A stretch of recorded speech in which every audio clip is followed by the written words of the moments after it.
Capítulo 3. Guardia de Hierro y la JP en el Congreso de Montevideo. El enfrentamiento con los militares Pablo Vicente y Bernardo Alberte. Luz y fuerza, la logia Anael y el golpe en el golpe de los nacionalistas. 1. Onganía, el partido en las sombras. Tengo tanta mala leche que todos mis amigos aman a Onganía, ironizó Héctor Tristán una noche de fines de 1966 en el sindicato de farmacia en la calle Rincón. Bueno, es un decir. Lo que pasa es que hay muchos traidores o boludos sin cura o con curas que se juegan a cualquier cosa por agarrarse del poder, resumió con bronca. Sabía que la trama que armaban desde el poder era muy compleja. Héctor, más o menos sé a dónde vas, pero si me contás el recorrido estamos mejor. Pepe Ascurra, un joven dirigente espigado y con pinta de actor, abría los ojos como si supiera que detrás de las palabras de Tristán había una revelación. Largá el rollo, nene. Ascurra estaba impaciente mientras cebaba un mate. La cosa es que Tacone, Bandor, el coronel Guevara y su yunta de fachos quieren armar un golpe para liquidar a los liberales, con Krieger Bacena a la cabeza, para que la Morsa se quede 20 años en el poder. Esto está todo sonado. Me dijo, como dijo Perón, Héctor. Intervino Jorge Di Pasquale, el histórico secretario general de Farmacia. ¿Y qué dijo Perón que yo no sepa, Jorgito? Se sacudió Tristán asegurando el mate en su mano. No te emociones. Al viejo le fueron con el cuento de que Onganía quería echar a los amigos de Krieger, los Martínez de Oz y toda la oligarquía para gobernar como Franco durante muchos años. Se apoyaría entonces en los nacionalistas. Por eso algunos traidores del peronismo buscan instalar desde ese lugar un peronismo sin Perón, nacionalista, como en el 55. Eso sería la vuelta de Lonardi, muchachos. ¿Y qué dijo el viejo? Dijo que Onganía tenía un problema porque Franco para gobernar 20 años seguidos tiene a sus espaldas 1.000.000 de muertos, y en cambio Onganía tiene a sus espaldas 1.000.000 de vivos. Las risas aún se escuchan en la sede de los farmacéuticos. El golpe de Onganía llegó precedido de anuncios graves. Un año antes en Indonesia, una alianza entre Henry Kissinger de la ITT y la reacción del país derrocó al presidente Sukarno y realizó una masacre. El gobierno de Onganía debía ser como el de Videla en el pensamiento de la reacción de ese momento, analizaría años después Julio Bárbaro. José Alfredo Martínez de Oz, uno de los ideólogos del ala liberal que llevó al Ministerio de Economía del golpe a Krieger Bacena, pensaba en consonancia con los intereses internacionales en boga, en su carácter de miembro de los directorios de la ITT y la Pan American Airways. Sin embargo, la lógica de los militares argentinos era otra, y no desdeñaba la confusión para instalar el terror. Guardia de Hierro había cerrado filas con Perón frente al gobierno militar y tuvo en esos días una participación central en la liquidación de los planes de perpetuación de Onganía y los nacionalistas del gobierno. Algunos periodistas que investigaban el caso, como Rogelio García Lupo, entendían entonces que el presidente de facto contaba con un partido en las sombras. Eran los cursillistas del coronel Guevara, que trajeron de la represión francesa en Argelia los cursillos de cristiandad que usaban antes de perder la guerra ante el Frente de Liberación Nacional de Ahmed Ben Bella. 2. Montevideo, golpe en el golpe. En 1964, Juan José Tacone, máximo dirigente de Luz y Fuerza, se expresaba partidario de un golpe militar nacionalista para desarrollar una recuperación peronista sin Perón. Posteriormente, al iniciarse el gobierno de Onganía, alucinaba con la eliminación del ala liberal del gobierno. Meses después del golpe del 28 de junio, Tacone dispuso que el Comando 8 de octubre de su gremio participara de la organización de un congreso de la Juventud Peronista en Montevideo. Si bien tenía el sabor de un evento clandestino, el encuentro era una verdad a gritos en Buenos Aires. Sus mentores pretendían reunir a un espectro amplio de la JP, sin descartar a la izquierda, para dar un golpe en el golpe y terminar con el ala liberal del gobierno, consolidando a Onganía como líder nacionalista. En enero del 67 se cerró el acuerdo entre diferentes sectores de la juventud peronista para ir al Congreso de Montevideo. Proponían lograr la unidad. Juan José Tacone y el Comando 8 de Octubre del gremio de Luz y Fuerza estaban particularmente interesados en unir a los jóvenes a partir de un acuerdo que Tacone había cerrado con Augusto Timoteo Bandor y el gobierno de Onganía. Los guardianes no olvidarían luego de la asunción del gobierno de facto en junio del 66 que Bandor había ido por segunda vez a la Casa Rosada de riguroso traje y corbata, habituado a un elegante sport de cuello abierto, para firmar el nuevo convenio metalúrgico. Tristán, el ruso Gurioli y Álvarez confirmaron que había arreglo entre Onganía y los gremialistas y que Tacone era la cabeza del proyecto. Tacone contaba en Montevideo con el apoyo del exiliado mayor Pablo Vicente, al que Perón había hecho su delegado. Tenía un comando 45 y una comisión en la que estaban Mariani, de Luz y Fuerza, y Eduardo Vaca, pero decía Mario Gurioli, todos estaban peleados con casi todos. Álvarez, Enrique Eisenstein y el ruso Gurioli viajaron en el vapor de la Carrera. Llevaban oculta en la valija del gallego una pistola 6.35 desarmada, con balas encamisadas. Juan Carlos Drago se embarcó con Espina y el Anguila, que eran del Comando Centro de la JP. Drago llevaba una valija y algunos de sus compañeros creían que en ella contenía armas. El viernes 25 de enero de 1967, un día antes de que comenzara a sesionar el Congreso en el Palacio Bacaro, ubicado a media cuadra de Agraciada, que aún no había sido ensanchada y extendida hasta el Congreso, los guardianes confirmaron que los querían usar. Cuando los jóvenes se acreditaron hubo incidentes. Vicente quería manejar la reunión y echar a los contras. Los guardianes, los del Comando Centro, Héctor Basualdo, que fue diputado nacional en los 70, el Comando de Organización de Alberto Brito Lima y el Movimiento Revolucionario Peronista de Émbar El Cadri y Pocho Riarte. Con las acreditaciones de los delegados, Vicente pretendía asegurar su posición, y si no lograba que los jóvenes adhirieran a su juego, iba a romper el Congreso. El mayor hizo escuchar una cinta de Perón en un geloso, en la que el general expuso que mantenía la mayor disposición para regresar a la Argentina y pedía la movilización de todos los sectores. Las orgas juveniles debían confluir en una gran organización de la juventud argentina. Hablaba del trasvasamiento generacional y presentó al mayor Bernardo Alberte como su nuevo delegado personal. Fue la primera vez que varios de los asistentes lo escucharon mencionar el trasvasamiento.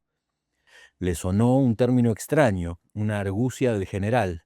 Una vez más, a Álvarez le tocó explayarse en una explicación política en la que repudiaba a los fachos de Onganía. Para él había un solo jefe y un proyecto único. Uno de los casi 180 delegados de todo el país era Mariani, el jefe del Comando 8 de Octubre. En una reunión, los guardianes se enteraron de que uno de los ideólogos del Congreso era el mayor Alberte y que junto a Vicente y los de Luz y Fuerza pretendía utilizar la estructura resultante del encuentro para hacer propaganda y agitación en favor del gobierno. Los nacionalistas pro Onganía querían un giro a la derecha, sumando al peronismo sindical adicto para arrastrar al grueso de la juventud peronista a la agitación. El clima comenzó a tensarse cuando el Comando Centro y el Cadri se negaron a acompañar a Vicente. En horas previas a la reunión las diferencias eran un desafío y los servis porteños, ataviados como oficinistas de traje oscuro, camisa blanca y corbata, recorrían diversos puntos de Montevideo. Finalmente, Pablo Vicente y sus seguidores caracterizaron a Guardia de Hierro de comunistas irreconciliables con el peronismo. Son órdenes del general y las órdenes del general se cumplen. Los apuraba Vicente imperativo. Alberte comenzaba a dudar del proyecto y tomaba distancia. Nosotros no vamos a apoyar ninguna entrega de nuestra gente a un proyecto con la dictadura de Onganía. Esa no es una orden de nadie, menos del general Perón. El Cadri se plantó como sus compañeros. El Congreso iba hacia un conflicto sin retorno. Vicente se percató de que los muchachos echarían a perder su estrategia y entonces decidió actuar. El sábado 25 a la tarde, la ciudad de Montevideo asistió a través de las radios Carve, Monte Carlo, Oriental y otras a un incidente espectacular e inesperado, cuando la policía de Montevideo, al mando del comisario Alejandro Otero, ingresó al Palacio Bacaro y detuvo a cientos de militantes juveniles peronistas. Acusan a Pablo Vicente de promover los incidentes. Montevideo, 200 detenidos en una reunión peronista, tituló Crónica en su edición de la mañana siguiente. Crónica decía que Juan Carlos Schibin y Néstor Escobar, de la Juventud Lealtad Peronista de la Boca, manifestaban que Vicente había sido el organizador del Congreso secundado por Strauss y Mariani, empleados del sindicato de Luz y Fuerza. Detallaron también que Vicente complicó las acreditaciones de modo deliberado y se preguntaban por qué la policía uruguaya evitó detenerlo. En declaraciones a El Mundo, Schiven y Escobar expresaron que Vicente exhibió un reglamento mordaza con el que pretendía dominar la Asamblea. No aceptó que el Congreso se declarara soberano y desconoció la Comisión de Poderes, y cuando el debate iba a culminar con la derrota del sector que le es adicto y que también responde al dirigente Tacone de Luz y Fuerza, Strauss y Mariani entre otros, Vicente ordenó un cuarto intermedio de 15 minutos. Nuestra sorpresa fue, acotó Schivin, cuando en ese preciso momento intervino la policía uruguaya mientras Vicente se alejaba en un taxi con su esposa.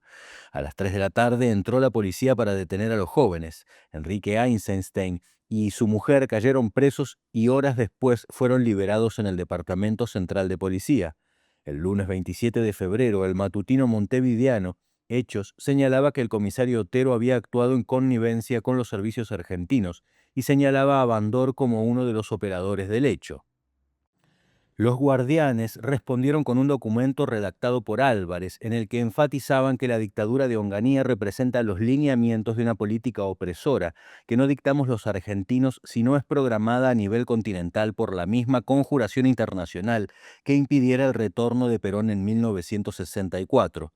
Finalmente decían, denunciamos públicamente al gorilaje internacional y a los vendepatrias entrenados en los Estados Unidos y Panamá. El sueño del golpe en el golpe se derrumbaba en la ingenuidad sorprendente de un armado político sin pies ni cabeza. 3. De Anael a Montoneros.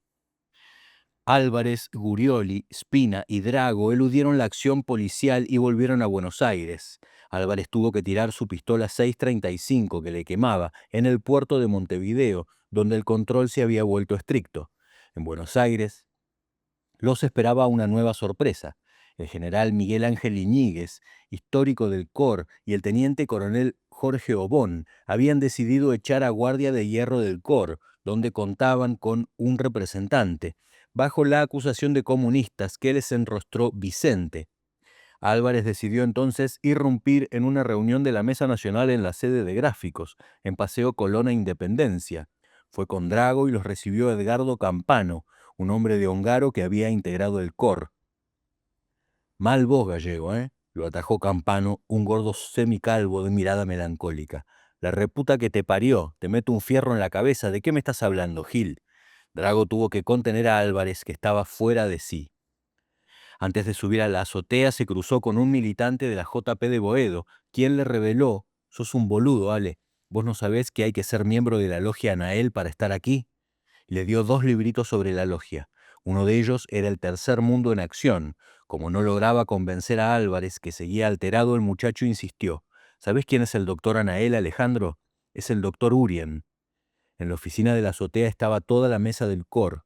Los civiles querían interrogarlo. Para los tipos, incluidos varios serbis, no había dudas. Esos muchachos eran comunistas. Álvarez se negó al interrogatorio y dijo con vehemencia que no iba a participar de ningún golpe de Estado. De pronto entró el mayor Bernardo Alberte. Estaba enojado y se puso a hablar en tono de milico ante la tropa. «Alejandro, no podés pertenecer más a la mesa de conducción», ladró. Álvarez lo estudió y le dijo antes de irse que no quería estar más en esa mesa. Con los 2 libritos, Álvarez fue a la casa de Espina y se pusieron a estudiar lo sucedido. El petizo le propuso: «Gallego, hay que arreglar con Alberte. Yo pido una reunión con él, a solas, en la Secretaría General». Y él aceptó. En la oficina de Alberte estaba el hermano de Julio Troxler, Bernardo, a quien Alejandro había conocido en Bolivia cuando estaba exiliado. Encontrarlo en ese lugar les resultó al menos extraño. Le desconfiaban. El trámite con Alberte fue sencillo. Le explicaron lo ocurrido en Montevideo y negaron las acusaciones políticas. El mayor escuchó con interés el alegato y reaccionó de inmediato: «Muchachos, tienen razón, discúlpenme, se acabó esta discusión». Era otra persona. Incluso accedió a sacar de su oficina a Bernardo Troxler porque tenía diferencias con los guardianes, quienes organizaron de inmediato una reunión de juventudes en la azotea de los Textiles, en la calle Solís. Participaron más de 100 militantes y Alberte discreto y Alberte disertó y fue muy bien recibido. Alberte fue de la derecha a la izquierda, estableció Eisenstein. Al año de trabajar con él nos preguntaba: muchachos, ¿quién es más grande, Mao o Ho Chi Minh? Era un tipo fenómeno. Los guardianes y el comando centro siguieron en tanto investigando a Anael y una mañana decidieron ir al lugar donde se reunía la logia. Fueron hasta el bajo de la calle Salguero, donde pasa el ferrocarril, y se encontraron con un edificio sobre la mano derecha, que después fue la Cruzada de la Solidaridad, hoy Ministerio de Salud y Ambiente. Ahí se reunía la logia. Supe de López Rega y conocí a Carlos Vilone y a José Esquer, que fue en el 67. Fuimos a Mangar para saber cómo era eso. Estaban reunidos permanentemente y la empresa era una gráfica grande que les quedó por la quiebra de Implementos Gráficos Sociedad Anónima, que fue privatizada por el Estado, que la entregó a una cooperativa de trabajadores, recordó Álvarez. En esa sede se enteraron de que López Rega había llegado a Madrid luego de partir el 11 de julio de 1965, convirtiéndose en el secretario de Perón en reemplazo del suboficial del ejército José Esquer. El elegido de Perón había sido Esquer, que sería jefe de su custodia en 1973, pero estaba en el hospital por una quebradura y tenía para más de un mes de recuperación. Álvarez sostiene que Perón le pidió al comando de suboficiales un secretario y este le mandó a López por 40 días. Finalmente se quedó en Puerta de Hierro. El enigma de esto, ¿cuál es? Interpreta hoy Álvarez, que la logia estaba metida en el COR, detrás de López, y en la CGT de los argentinos por Alberte. Todos terminaron como Miguel Ángel Iñiguez, laburando para ellos. ¿Quién era el abogado del loco Ongaro? Hugo Onsorregui. En realidad todo fue inorgánico, manejado por fuera del movimiento. Con el tiempo todo condujo a Montoneros, pero había comenzado con esos hechos. La hipótesis de Álvarez y Espina, según la cual el gobierno de Onganía, en tiempos previos a la aparición de Montoneros, intentó el golpe que consolidara el poder para los nacionalistas, con apoyo gremial, se mantuvo en particular en las posiciones de Tacone y Bandor. Fue en esos meses cuando Alejandro Lozada, funcionario del Ministerio del Interior de Onganía y ex seminarista jesuita, luego de comprobar las maniobras relativas a ese movimiento, renunció al cargo. Escribió y publicó el libro Andá, cantale a Gardel, en el que reveló el Plan Aurora, e inmediatamente se fue a Lima, en donde vivió hasta su muerte. Lozada parece indicar en su libro la historia de una conspiración fracasada. El plan era la puesta en acto del golpe en el golpe. La continuidad del plan, sostienen los guardianes, fue la creación de Montoneros desde el Ministerio del Interior, cuando lo regenteaba el teniente general Francisco Imas, poco antes del episodio Aramburu. En ese momento, el camino iniciado por el coronel Francisco Guevara y sus cursillos de cristianismo adquiría una coherencia que habría de sorprender a más de un observador de la época. A cada paso, el lonardismo emergente de la Revolución del 55 parecía buscar un espacio para su restauración. 4. Entre el caos y los liberales.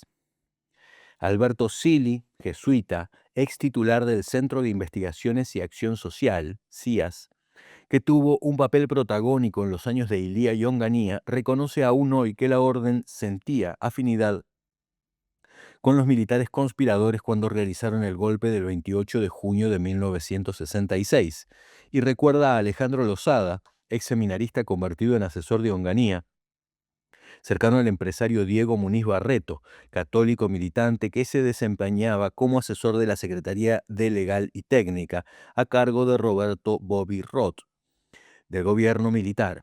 Años después, Muniz Barreto se incorporó a Montoneros y habría sido él quien transmitió en una carpeta a Lozada información secreta sobre el Plan Aurora. La conspiración estaba destinada a armar un fenomenal caos prerevolucionario por el que se acusaría al peronismo revolucionario y a la izquierda, en connivencia con sectores liberales. El mismo Alejandro Agustín Lanusse dio cuenta de esos planes en sus memorias.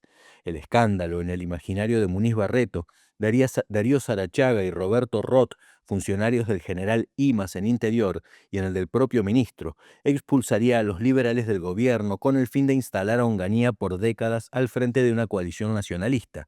El libro tuvo una edición limitada que se vendió en parte a los servicios de inteligencia y finalmente pasó al olvido. Es común en la actualidad que muchos viejos integrantes de guardia conserven en secreto un ejemplar con anotaciones minuciosas que destraban algunos párrafos incomprensibles. En principio, sostienen que el operativo se desarrollaba en el Ministerio del Interior, cuyo titular era el general Francisco Imas. Los dos hombres de esa cartera que trabajaron en la elaboración del Plan Aurora, a que, o que al menos lo apoyaron, serían Roberto Bobby Roth y Muniz Barreto. Losada sostiene que el objetivo de este operativo, denominado Aurora, es provocar el caos en la ciudad de Buenos Aires. Abarca un periodo entre 48 y 144 horas, que es el calculado para provocar un movimiento popular que conduzca a la toma revolucionaria y consentida del poder absoluto.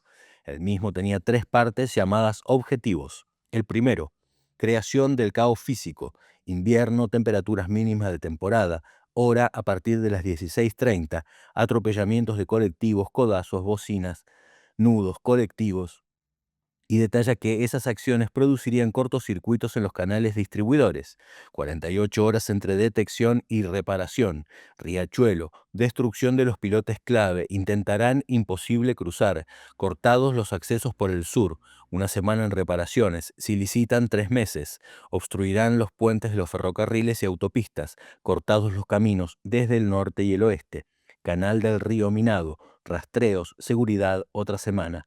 Al menos si pudieran quedarse tranquilamente en sus casas, volarán las válvulas de los gasoductos en Pacheco, después estallarán incendios en varios puntos de la línea sur y norte. Los precisos datos que da Losada a través de un relato por momentos esquivo permiten saber que el delirante operativo continuaba así.